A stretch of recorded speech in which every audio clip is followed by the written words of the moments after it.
And we're live. Hello, lovely people. How are you?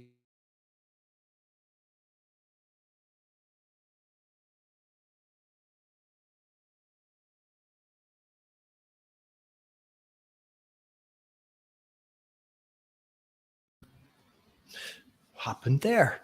I think I maybe vanished for a moment, but I'm back. If you're not watching this live, hope you're having a nice day in the future. My name is Jamie. I'm a teacher. I'm the founder of LessonStream, a community of teachers with a passion for story. And we usually get some of the community members present. So hello. I don't know what you're doing today, but it's here in Barcelona. It's very hot and sticky. If you think that, or if you see behind me that my plant is moving, don't be alarmed. It's not a poltergeist. It's just that I've got my fan here. I'll just introduce you to my. This is my biggest fan. Such a bad joke, sorry, but I actually I cannot sleep without this. It looks over me. It's a big monopod of a. It reminds me of a Dalek from Doctor Who, and I sometimes wake up thinking there's somebody else in my room, but it's just my fan. So, and it is quite an expensive one. It's got a silent mode, so that's why you can't hear him right now. You go over there. You go over there. I'll speak to you later. Yes. Yes. Is it as hot and sticky where you are as it is in Barcelona? Where are you? Because it's quite bad here. However, I think it's unfair to say that weather is sticky, because if you are sticky, it's you. You're the sticky one, aren't you? You can't say the weather is sticky. Only people are sticky. So we're sticky people. Hello, Evie. Hello, Iona. Hello there, Isabel. Nice to see you here. This is a repeat. I sent out an email saying this was a repeat due to popular demand. That wasn't quite accurate. What happened is I did this session 3 weeks ago, and usually at the end of the session, the recording is automatically there on the same link.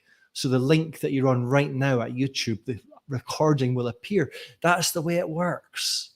But for some reason, 3 weeks ago, when we finished, the recording was available for about 2 days, and then it just vanished. So if you went that link, it'd say, sorry, this recording is currently unavailable. I tried to get in touch with YouTube. They didn't answer me. Don't know what you can do about that. Nothing, apparently. So I've just decided that I'd just repeat it. But it was a very popular one. A lot of people said a lot of very nice things about it. Apparently you enjoyed it. I say you, I'm going to guess you weren't here. Otherwise you're repeating it. I don't know why you do that. But yeah, so it was a good one. And let me take you into this session, which is all about how stories work. I'm going to take you back to, I think it was 2017. Some of you weren't born then. 2017. And I don't know if you know much about British educational policies, but I don't know if you know about any British politicians. Michael Gove, back in 2017, if that is the year we're talking about, he was the Secretary for Education.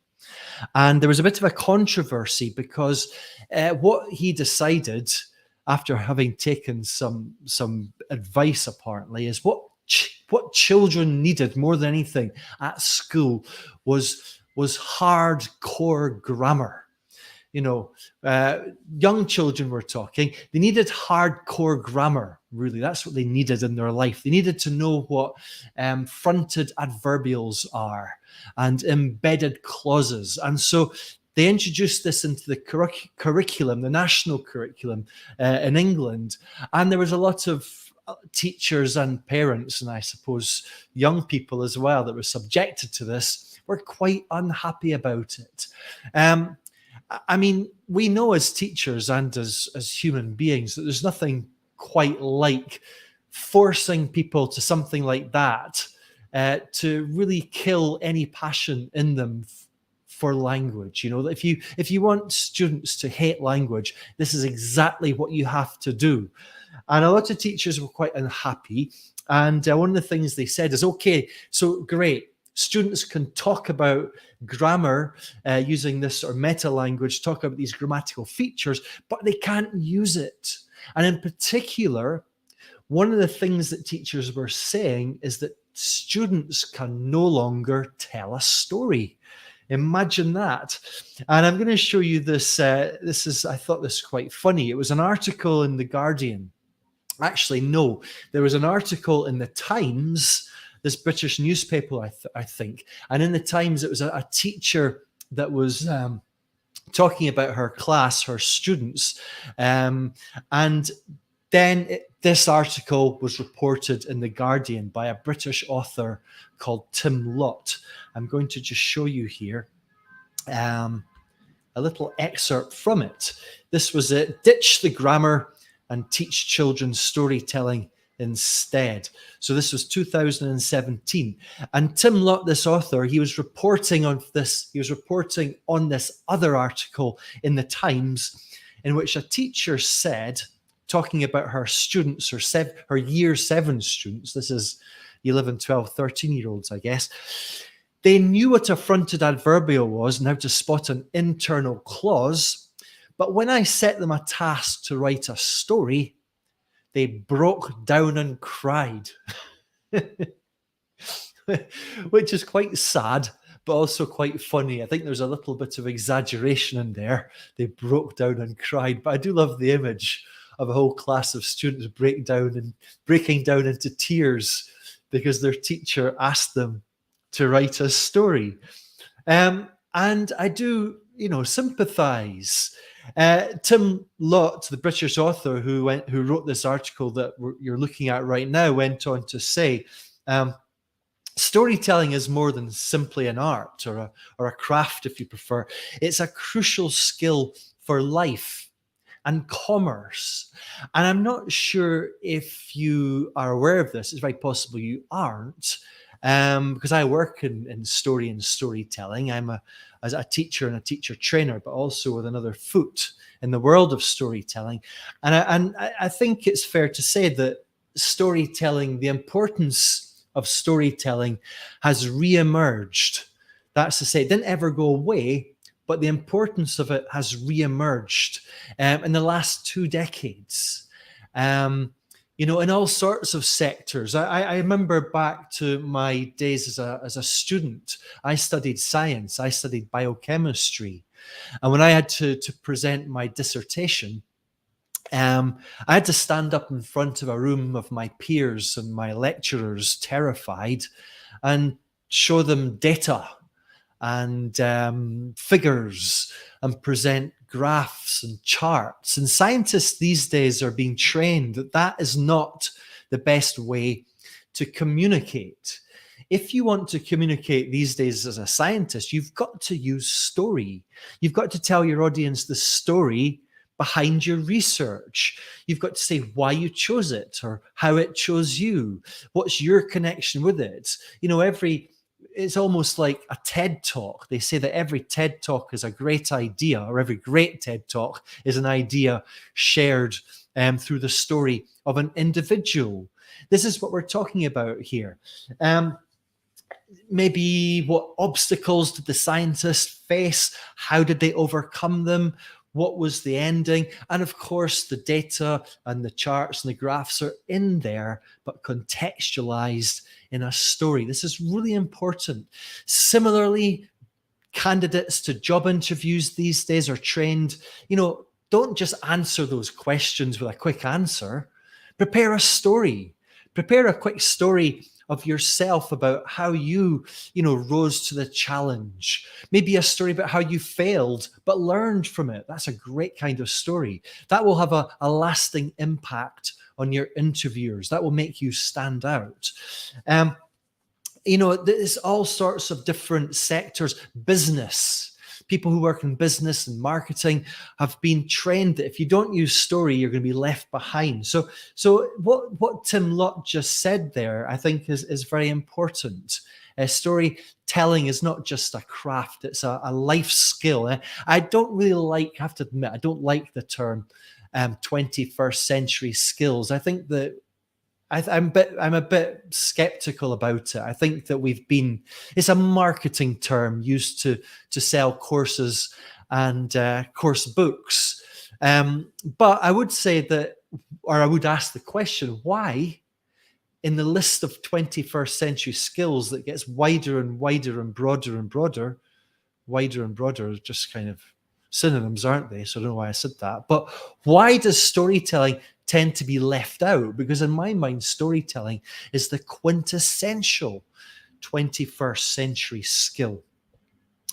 And one last quote from this article that I was just showing you there, this British author, Tim Lott. He said something which I found very interesting. I wonder if you agree with this or not. This could be particularly relevant to teachers of young learners. He said, "People say that children are natural storytellers, but this is not true any more than it is of adults. Or rather, they are not naturally good storytellers. Most stories by children, although they may be charming, are boring because they are just one connected event after another.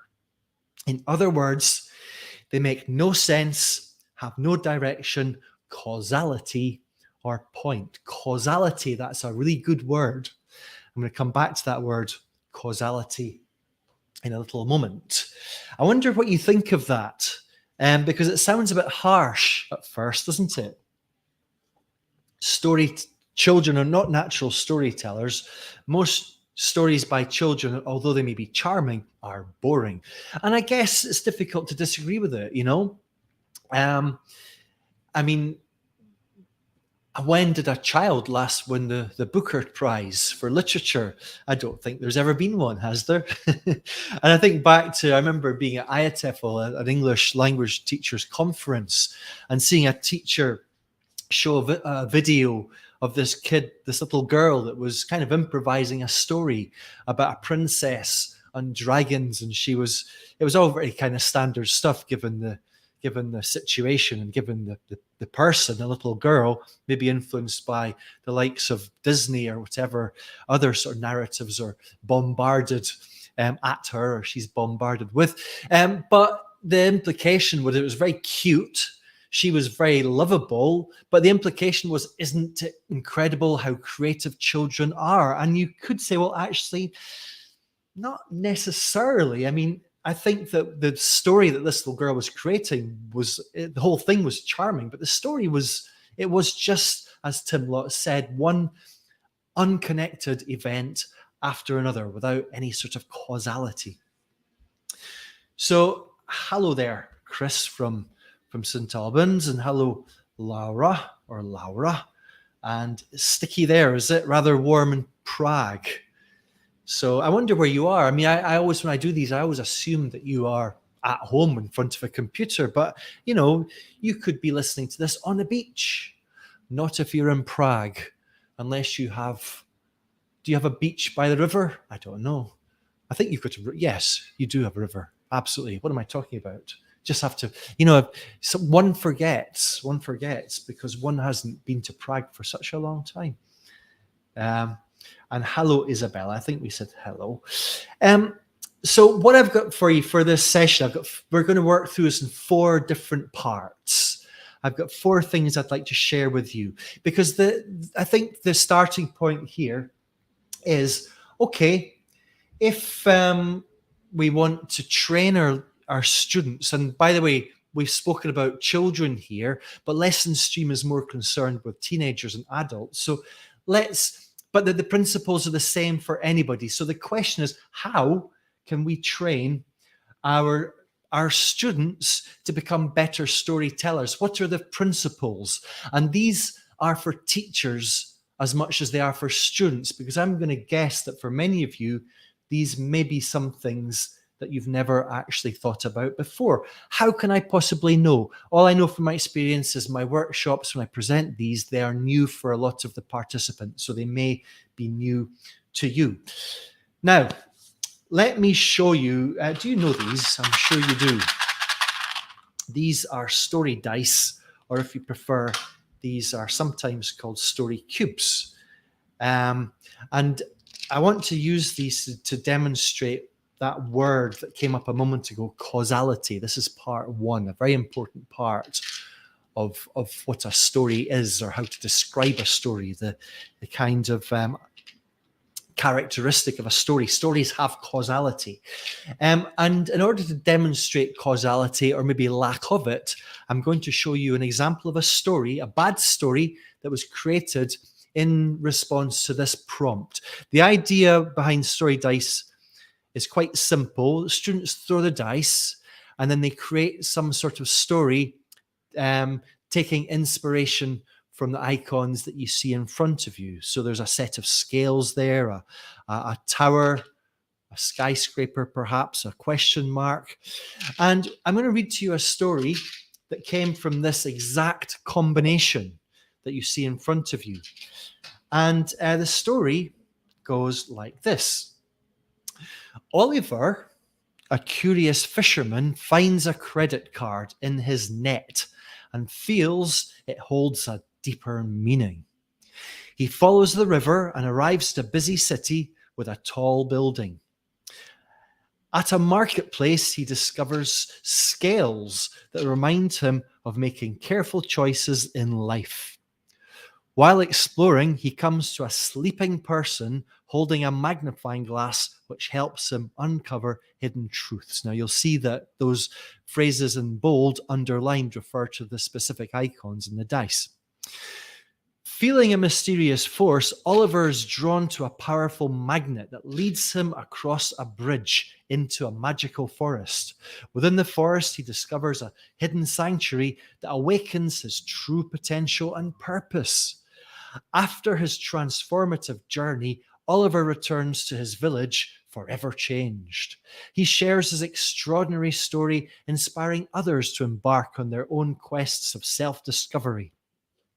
The village embraces the spirit of exploration, uncovering hidden treasures written themselves and in the world around them. What a terrible, terrible story. This is a shockingly bad story written by one of my own students called Marta, who is absolutely... I'm joking. No, I'm really happy to say that this story was not written by a human being. This story was written by ChatGTP.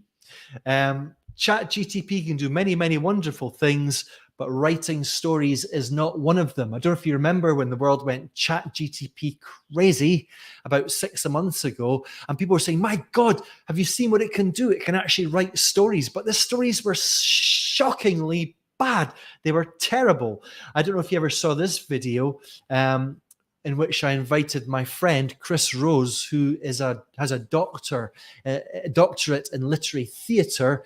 He joined me for a LessonStream Live, and put the link below. And we looked at a couple of stories that ChatGTP created, and Chris kind of took them apart. He destroyed them.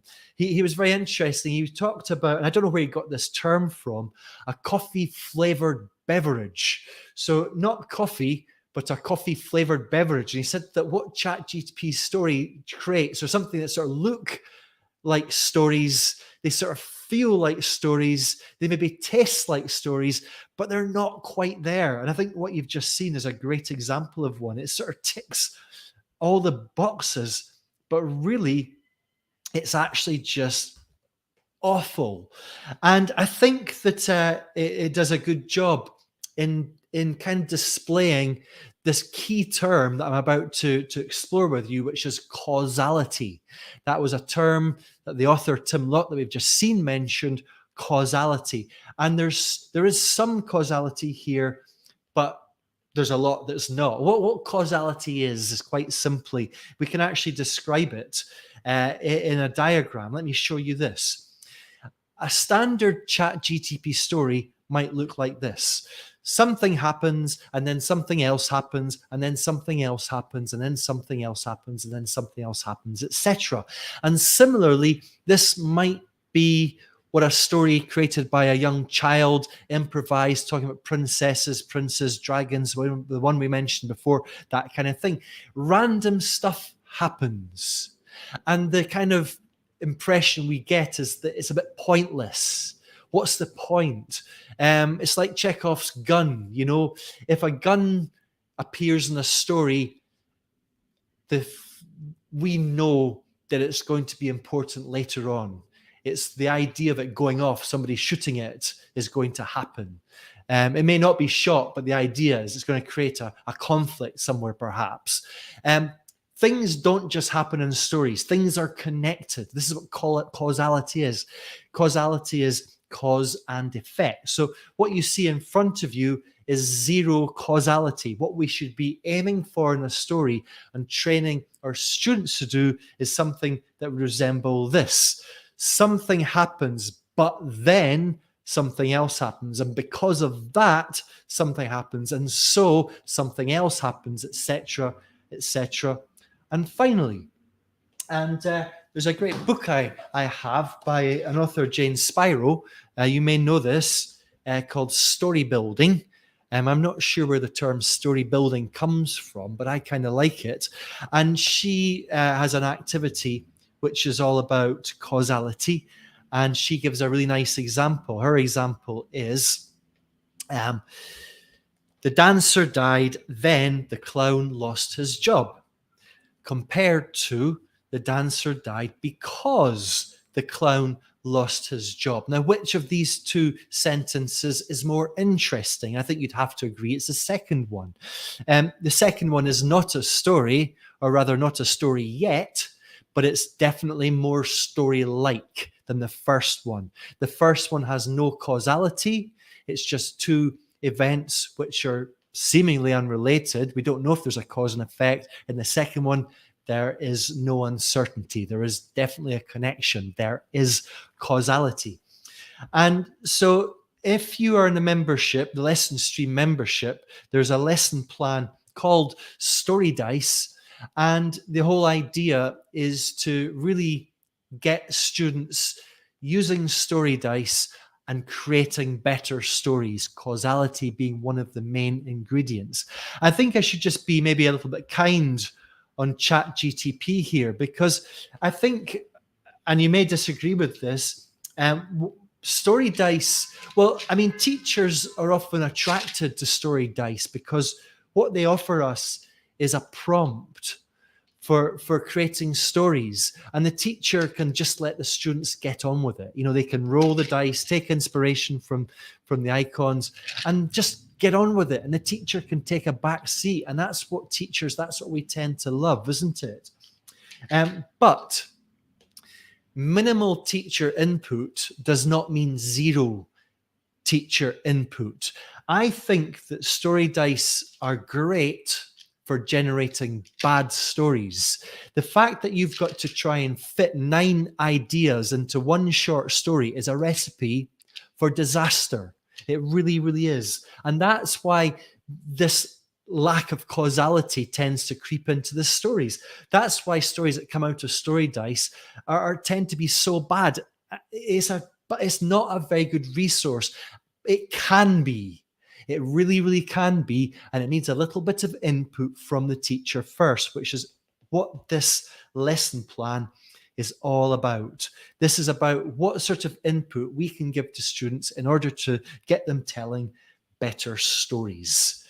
You know what I mean.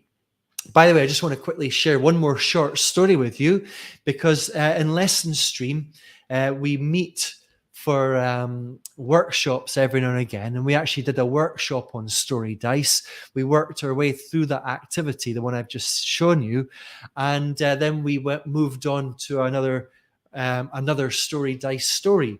And I'd like to read to you one of the stories that came out of that. It's called The Detective Fish. And I hope you agree that the story that I'm about to tell you is a lot stronger after this little bit of input from the teacher than it would have been otherwise had there been zero teacher input. Okay, it goes like this. Once upon a time, there was a fish with a passion for detective novels. One day, Fish was patrolling his part of the river when he made an interesting discovery. Just underneath the bridge, beside a rock on the riverbed, he found a credit card. I should point out that the icons we're using here are exactly the same as the ones that we used before for ChatGTP used.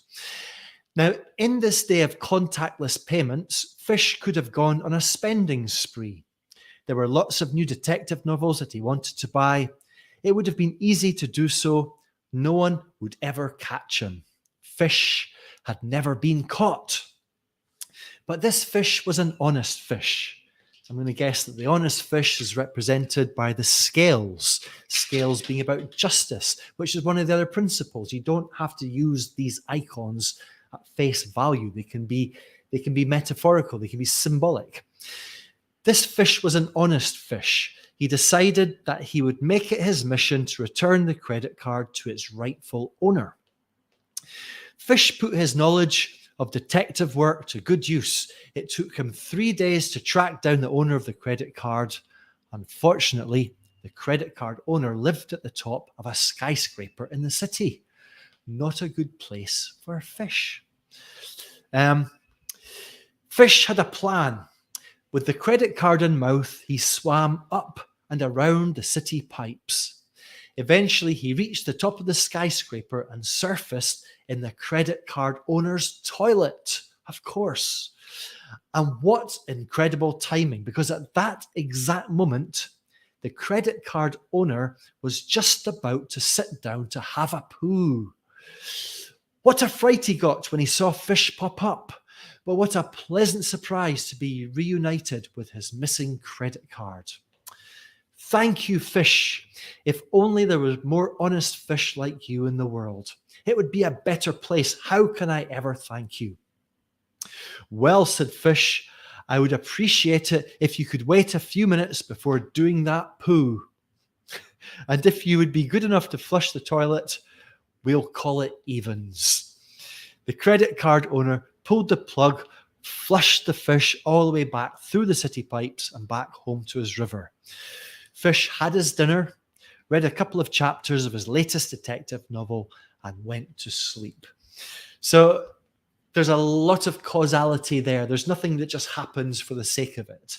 That, in my mind, is a much better story than the ones that were created before the feedback from the teacher, which is all there in the lesson plan that I just mentioned, which, if you would like, is in the LessonStream membership. Yes. So that's really all I want to say about causality. Oh, look, a few people have just turned up. Hello there. And hello there. And hello there. Nice to see you. I'm really sorry. I still can't read Cyrillic alphabets. I keep meaning to do this. But hello, UK. What's your name in Cyrillic alphabet? I can guess, but I don't want to guess. And hello, Anna. And hello, Elena Nadia. Nice to see you here. Let me move on and take you to part 2 of this. Part 2 is... what's part 2? Part 2 is a nice activity. In fact, I mentioned this book by James Spiro, and there's an activity in this book which is the very first part. Sorry, it's the very first activity in this book. So let me say that again. I love this book by James Spiro, Story Building. I'm not really sure what story building is, or rather I am sure it is, but I don't know where the term came from. Story building means creating stories, inventing stories. It could be creative writing, it could be speaking games, it could be improvisation games, but inventing stories is what story building is all about. Sometimes it can be collaborative, sometimes not, but the very first activity in this book is one that's really kind of captured my imagination, and I've elaborated on it, and it's a lesson plan in the LessonStream membership. And before I really take you through the lesson plan, let me ask you a question. And the question is this a story? And you'd probably say, no, of course not. In that case, what is it? And you might reply, well, it's a sausage. And you'd be right. It is a sausage, or rather, it's a picture of a sausage. I was out last night with a friend, and he decided to have a chicken sausage sandwich for his dinner. He ordered it from the bar, a chicken sausage sandwich. And I had no idea that chickens actually had sausages. Of course, I knew that pigs had sausages and some cows, but I had no idea that chickens had sausages. And apologies to you if you're vegetarian. But I don't know if you know, does anyone here know Blackadder? I love Blackadder. Blackadder is a BBC series from the 80s. And Adrian, Mr. Bean, what's his name again? My mind has gone blank. Tell me his name. Rowan Atkinson and Baldrick. Tony Robinson. Those are the two names of the actors. So, and it's a kind of historical comedy. And there's 4 series, and this is Blackadder the third, when it takes place in with Prince George, the Prince Regent, in the 18th century, and and there's a great episode with Dr. Samuel Johnson, who's famous, of course, for writing the first dictionary. And Baldrick, who is Blackadder's dog's body, wants to pitch Samuel Johnson an idea for a book that Baldrick has written, his opus. It's taken him a long time to write this fantastic piece of fiction, a story which goes like this. The character's name, don't forget, is Baldrick. And the story goes like this. Once upon a time, there was a lovely little sausage called Baldrick, and he lived happily ever after. And it's become quite a well-known story, this. Once upon a time, there was a lovely little sausage called Baldrick, and he lived happily ever after. The question is, if we want to get critical here and look at the definition of a story, is this a story? Is this a story? And in fact, there's a text that I've written, a slightly different text, this one, and I think maybe it works better for this activity, because this is an activity that I really recommend. The text that I've written goes like this. John was making guacamole. He took a ripe avocado, cut it in half, and removed the stone. He scooped out the green flesh with a spoon and put it in a bowl. Then he added some lime juice, a chopped tomato, and some chopped onion. Finally, he mashed all the ingredients together. That's it. And this is a question for you. It's a question for your students. Is this or is this not a story? And the choice must be binary. You cannot elaborate. You cannot say, for example, yes, but it's a bad story. No, this has to be yes or no. You can't say it's not a story yet, which implies it could be. No, this is this a story? Yes or no? And please feel free to answer that question in the chat. And students then have to move on, and we first of all start with the positive. Okay, let's assume that this is a story. I want you to finish this sentence as many ways as possible.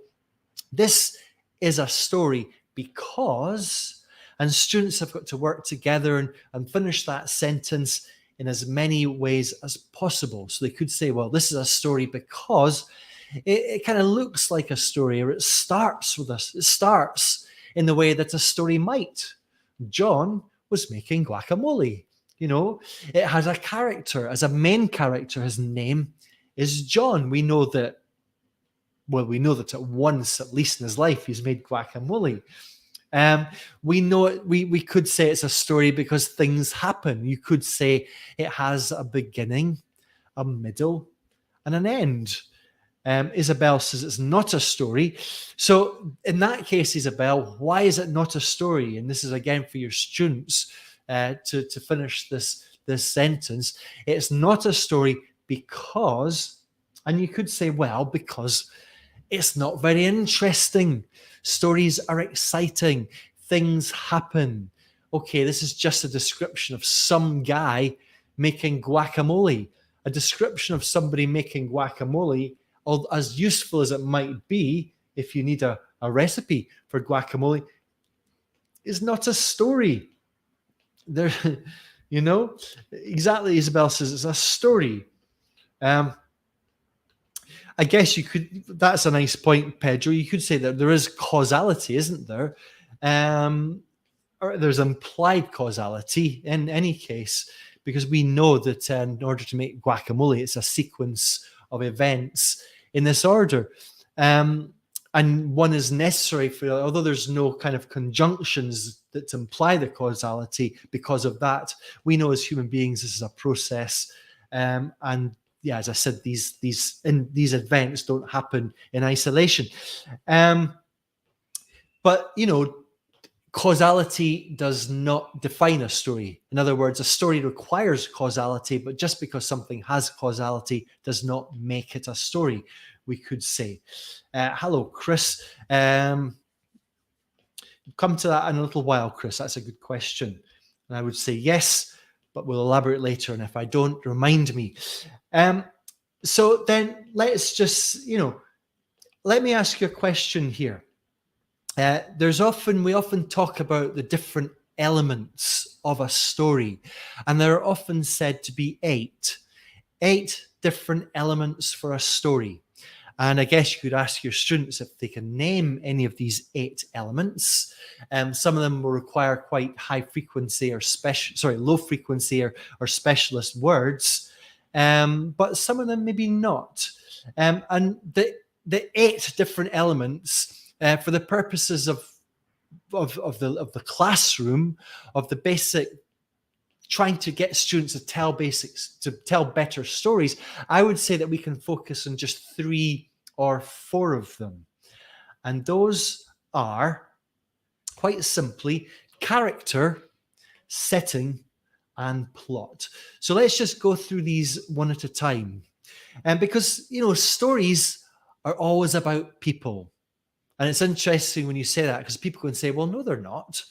Stories can be about animals, Animal Farm. They can be about aliens, like Avatar. They can be about inanimate objects, like Toy Story. But are the characters in Toy Story inanimate objects? They're not. They're thinking, sentient creatures that act and think and behave just like human beings, aren't they? As are the creatures in Avatar, as are the animals in Animal Farm. So although they may involve animals, they're always about creatures that behave and think like we do. To really care about the story, we need to know about the people in it. And in this case, we know nothing whatsoever about John. We just know nothing about John. Who is he? Where is he? Why is he making guacamole? We know nothing about his life, his hopes, his dreams, his age, his background. And when you start to play with each of these 3 elements, you can start to create something which is more story-like. For example, if we decide that John is, for example, a restaurant owner, let's imagine that for months, maybe even for years, he's been planning to open a restaurant, a brunch restaurant, because I don't know where about you, but in Barcelona, brunch is all the rage. It's very fashionable. So for months, he's been planning to open the best brunch restaurant in the city. And he's just opened it, and he's in the kitchen, and the very first customers come in, and guess what the customers asked for? Guacamole, which has to be prepared fresh. Now that's not a story, or it's not a story yet, but it's something which is starting to resemble a story, isn't it? Just by working on the character and asking that question, who is John? Then we can move on to the setting. Because if a story is a journey, it's important to know where we are at each step along the way. We just mentioned John, and, just by deciding who John is, the setting came out of that. So these 3 things affect each other. Characters are born out of their environments, and environments have a direct effect on the plot, and if environments have a direct effect on the character. They work together, you see. In some cases also, not always, but in some cases, we may or may not need to know when the story took place as well. But sometimes it can be timeless, which is probably the case here. So let's think about setting. I mean, we maybe assumed that this story, this very uninteresting story about this man called John making guacamole, we maybe assumed that the setting is a kitchen. Maybe John's kitchen. But what if we put it somewhere unexpected, like maybe a prison cell? Suddenly things become quite dark and much more interesting, Suddenly all sorts of story options arise and questions like, who is John? Is he the prisoner? Is he doing something he's not supposed to be doing? And if so, where did he get the ingredients from? Did somebody he loved bring them in during visiting time? And if so, how did that person get the ingredients to John? It must have been quite a nervous moment. So just by changing the setting from default kitchen somewhere unexpected, you've got this invitation to start playing with the story. And again, we don't have a story yet, but we have something which is much more story-like. And we've just seen that by playing with the character, playing with the setting, plot starts to emerge. As we've just said, if this takes place in a story, there's all sorts, in a prison cell, there's all sorts of events to think about. And we've just mentioned those. So things are starting to look more like a story just through playing with these three elements. And I don't really go into the other 5 elements. You might want to, if you're teaching a creative writing course or getting a little bit more involved, but I think these 3 elements, these 3 ingredients, that is character, plot, and setting, for storytelling, story building 101, I think these are enough. So let's just move on. And I saw that there was a question there. Hello, thank you very much, Jose Enrique. How nice to see you here. Oh, my friend from Tech. Thank you for your nice comment. I'd love to come back and see you in Monterey one day. It was what year was it I was there? I forget. Those were the days before COVID, when we used to travel. Do you remember those? Of course you do. Chris says, can you use stories for teaching refugees about living in the UK? Chris, I can't think of a better context. Feel free to give me a little bit more information about your students and their background, and maybe the challenges you're having right now with them. I think that what this session is about is more about story building, about inventing stories. I didn't actually say that at the start. I didn't mention it in the description. All of these things are very relevant for all storytelling. But maybe if you're going to be sharing personal stories, there are other things to think about and things to think about here that are maybe less relevant, or although maybe not.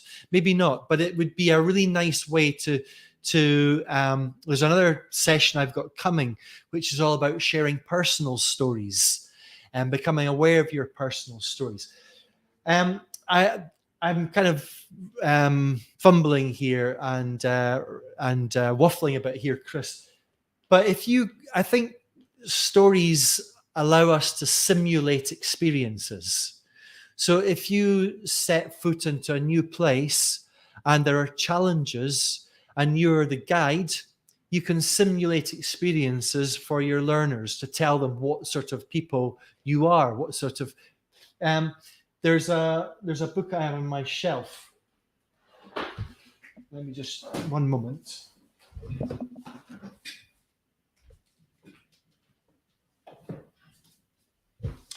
And you may have seen this talk on TEDx. Chimamanda Ngozi Adichie, she does a talk on TED about the danger of a single narrative, where she says about, coming from a Western-centric culture, as I do, there's a danger, less so nowadays, we hope. There was a danger that this kind of stories that enter into our kind of story bank are very much stories about ourselves, about Western people, and Europeans. And if I was going to go to Nigeria, I would want to read this book again and read lots of other books like it. Similarly, if I was teaching refugees, I'd be wanting to read stories from their own backgrounds and their own cultures. It can be literature, it can be stories from film or TV, and perhaps more importantly, it can be stories from your own life. You, the teacher, them, the students. I think that it's a really, really important thing. I think that we talk about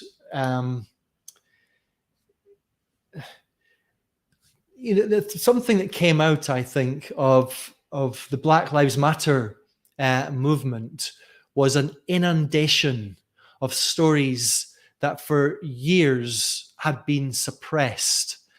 Stories from Black voices I'm talking about here. And suddenly there was a tipping point. And I mean, we heard thousands of stories. I mean, I remember the New York Times and the Guardian just had podcasts in which Black people whose stories had always been there, but had never been heard, just gave their experiences of what it'd been like to have encounters with the police. And it was incredible. It was like, of course, this is the danger of not surrounding yourselves or consuming stories from other cultures. And as soon as you are in touch with representatives from another culture, I think that's the time to start consuming those stories. There's so much we could say about this. It's a long-winded answer to your question. But yes, just another quick example, and this is not necessarily about refugees, but as teachers who are teaching language, I feel it's very important to collect our own stories about our own language learning successes and failures, which is something I do a lot, and share those with your students. So you're simulating experiences that you've had for your students so that they can then learn from your own successes, or usually more fun, your own failures. Okay, let's move on and finish this off. What does a story look like? This is the third part of this. What does a story look like? I think maybe a better starting place in here, how do you define a story? And there are lots of attempts to answer that question. How do you define a story? Interestingly, there's, I don't know if you know, the Second City, which is a very well-known improv theater school in Chicago, define it as a character in pursuit of a goal in the face of some challenge or obstacle. So what was Baldric's obstacle in his story about the lovely little sausage? What was John's obstacle in the guacamole text? If you define a story in this way, then you could argue that there was zero conflict in either of those stories. Therefore, they are not stories. But stories are often described in three parts. So before we looked at three elements, character, setting, and plot, let's think of them as being ingredients. Now we're thinking of structure, in time.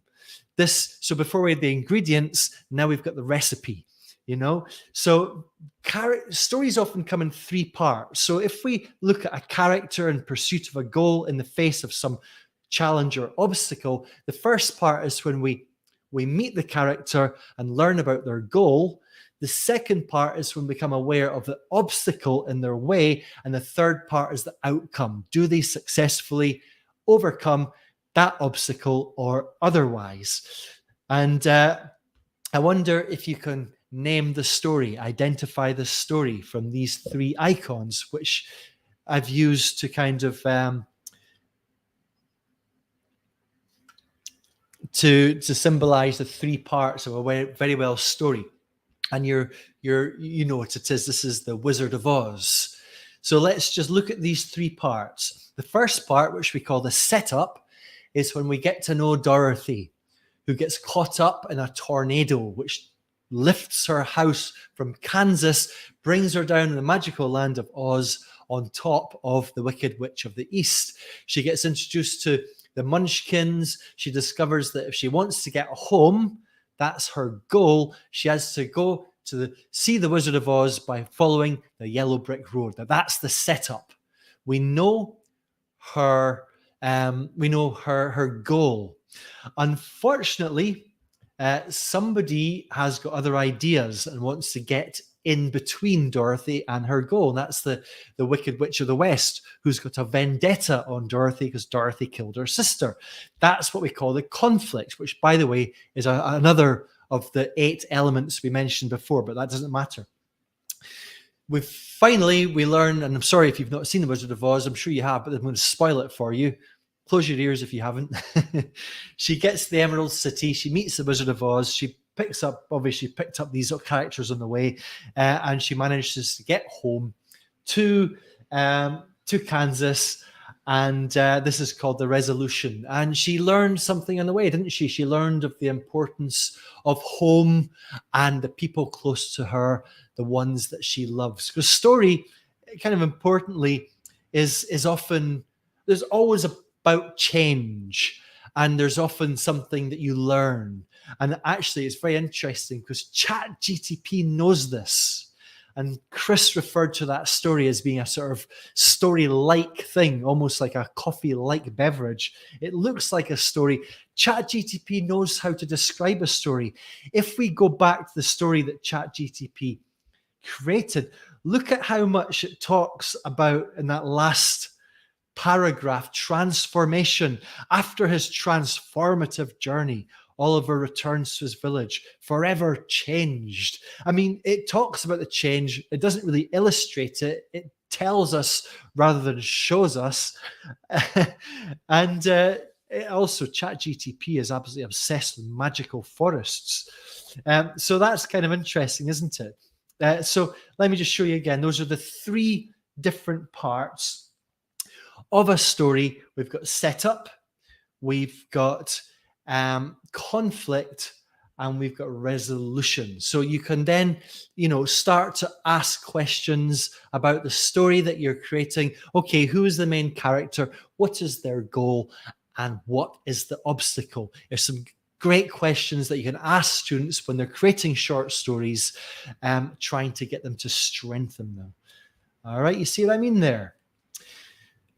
So just by the way, a lot of these ideas that we're looking at is in another lesson plan, which is part of the LessonStream membership.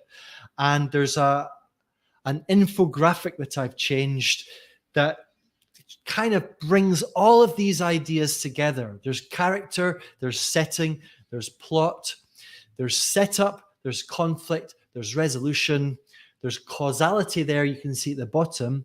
And there's also one last term, which is the stakes, which we haven't mentioned yet. There's also there's 3 or 4 really good lesson plans in the LessonStream membership, which are specifically aimed at getting your students to become better storytellers. Just create stronger stories. This one called Musical Story is really designed to make students aware of these stories in 3 parts: setup, conflict, resolution. We've also got this one I mentioned before, Story Dice. And there's also, of course, the story course. The story course is really designed for teachers who want to use story to engage students, get them do stuff. improve your storytelling skills, and of course, get students doing this the same. And one of the kind of ways it works is that it makes reference to a lot of the lesson plans to kind of illustrate points and ideas. So there's a lot of cross-referencing between the story course and the lesson plan. So if you're interested in joining, I'll leave the link before. And if you're part of a school or institution, or you want to get your school to join, just tell them to get in touch with me, okay? Because we do institutional membership. So let's just move on to the very last part, a very quick one here. We've looked at 8 different terms. We've looked at setup, conflict, resolution. We've looked at setting, character, plot, causality, and stakes. What are the stakes? And I would say that stakes is it's not an essential term to be aware of, but I do like stakes. Not that kind. Because stakes can be described as a question. Basically, the stakes are the question that we can ask once we understand the conflict. The stakes can be, will they or won't they? And this is why I love the icon of a bomb. You know, if you're working with a story and there's a bomb, the stakes are, will the bomb go off or not? In fact, that's not quite true, because story is about people, and it's will the main character manage to prevent the bomb going off or not? Even that's not enough, because the character must have some kind of invested interest. I could be thinking of that film with Liam Neeson, Taken, you know, when he's got to get his daughter back. So maybe if it's a sort of Taken approach to storytelling, perhaps Liam Neeson has got to stop the bomb from going off because the bomb is in a building that his daughter is in. I think I've seen the first Taken.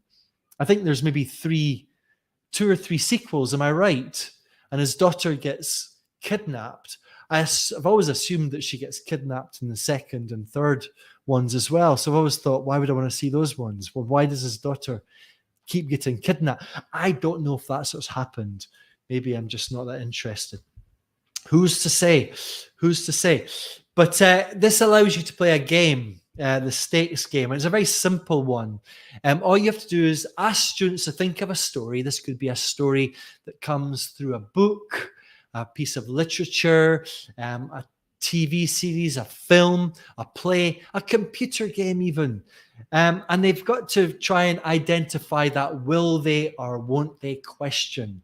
And they've got to describe it. They could talk about the main character and the goal and the conflict and a question. Let me give you a couple of examples here. You've got to identify the story, okay? So 2 young lovers want to live happily ever after, but unfortunately, their feuding families won't have it. Will love conquer all? You might notice that this is resembling a synopsis. That's what synopses do. They kind of set out to give us the setup, mention the stakes, so a bit of the setup, a bit of the conflict, and that's what students have got to do here. I used to call this the synopsis game, but I like the stakes game more. Obviously, you know the answer is Romeo or Juliet, and no, love does not conquer all. In case you don't know what happens, it ends in tragedy. I mean, a lot of people do question whether or not it was true love, being that Romeo and Juliet were teenagers. They only actually met twice before they decided to top themselves or commit suicide. What do teenagers know? Absolutely nothing. And I think, you know, many people have pointed this out, that Romeo and Juliet may not quite be the story of true romance that we've all assumed it was. In this story, a teacher gets involved in a life of crime. His goal is to launder the millions of dollars he makes so that he can secure his family's financial future. But he has a terminal illness, it's cancer. Will he be able to launder the money before his time is up, or prevent getting caught by his brother-in-law? What's the story? You may or may not know it. It's Breaking Bad, and that's Walter White, who has become an icon. One more example. In this story, the hero has to destroy an evil object. I didn't say which object it was. You might note, because if I did, it'd be too easy. The evil object wants to corrupt and control everyone who possesses it, tempting them with power and driving them towards darkness. The question, again, there's always a question, can the hero resist the temptation? And of course, the answer is Lord of the Rings. That object was a ring. Actually, you know what's quite cool is you can play this game with ChatGTP. Can you see that? Just say, let's play a game, ChatGTP. I'm going to describe a story. It could be from a TV series, a film, a book, etc. I'll tell you about the stakes, and you've got to identify the story. So just do that, and ChatGPT is pretty good at getting the story. Then you say back to ChatGTP, it's your turn. But importantly, you have to say this, or ChatGPT can be so stupid. It'll tell you the story of Romeo and Juliet and actually give them their names. Duh. So say, don't give the game away. For example, don't mention either Romeo or Juliet. Describe the story, but keep us curious. And ChatGPT seems to understand that. So ChatGTP says, in a small village, a young woman discovers that she possesses the unique ability, or a unique ability, that sets her apart from everyone else. However, her power comes with a great responsibility and the potential to bring both immense joy and devastating consequences. As she navigates her newfound gift, she must confront personal doubts, societal expectations, and a looming threat that could put her loved ones in danger. The story revolves around her journey to embrace her true self, fulfill her destiny, and ultimately decide the fate of the world. I've said, is it Carrie? Thinking of that horror film by Stephen King. No, it's not Carrie. Would you like to make another guess? I said, I give up. It was Frozen. It was Frozen. And I said, of course. Actually, I've never seen Frozen, I have to be honest. It's one of those films that's always managed to evade me. I didn't say to ChatGPT that I hadn't seen it because I didn't want to hurt ChatGPT's feelings. I didn't want to appear stupid in front of ChatGPT is really what happened there. So it's not a bad game to play with ChatGPT. Let's give ChatGPT some credit when it's due. I don't know. And that takes us to the end of our story, I think. Does it? Yes, it does. That takes us to the end of this session. I really hope that was useful for you. There's a lot to take away here. My kind of suggestion is that you don't overload your students. Give them a little bit to think about here, a little bit to think about there. Creating good stories takes a long, long time. You could say that, like learning a language, it's emergent. So the principles we're looking at here, you'll have to revisit again and again, not just for students, but as language teachers. In response to your question, Chris, we're going to be doing some more of these LessonStream lives, looking at story. Also, I'm writing a new book. I'll be talking about that. I'll tell you about this in more detail one day, but you're going to like it. You're going to love it. So I hope this was very useful for you. Any questions? Not a good time to ask that question because there's a 15-second time delay between what I say and what you hear. So yes, not the best time. If you've got any questions, you can ask them in the chat and we'll continue the chat that way. All right. So thank you so much to all of you. Thank you for taking the time could I just say one thing, which I always forget? Could you please give this video a like? Could you subscribe if you haven't already done so? And if you enjoyed this session, if you would like to share it with your teacher friends, you can do so. All you have to do is copy the link, the URL, and share it on Facebook, LinkedIn, or Threads if you happen to be part of it, which I'm not. I would be so grateful. They'll instantly be able to watch the recording, and that would make me a very happy man because I do work very hard at these. All right. Thank you so much, everybody. Have a great day. Have a great weekend. And thanks for being here. Bye-bye now. Bye.